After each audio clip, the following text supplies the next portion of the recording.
পঞ্চায়েত নির্বাচন নিয়ে মুখ্যমন্ত্রীর বক্তব্য। আমি দেখলাম যে আমাদের প্রাক্তন মুখ্যমন্ত্রী মানিক সরকার মহোদয় বলেছেন যে খুঁজে পাচ্ছে না, কোনো তো ইস্যু নেই, খুঁজে পাচ্ছে না কোথায় আমি বলেছিলাম যে আমাদের যে এবার ত্রিস্তরীয় পঞ্চায়েতে একটাও যেন না পায়। তো এটা তো আমাদের বলতেই হয়, ওনাদের সময় কী হতো বলতো না যে একটাও ভোট নয়, আর তা কি সম্ভব এটা?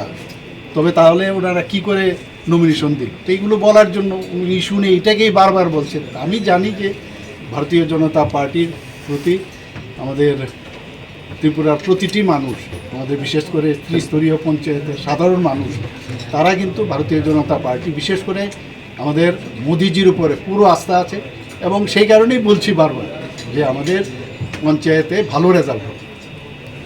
Will you have any appeal to the voters?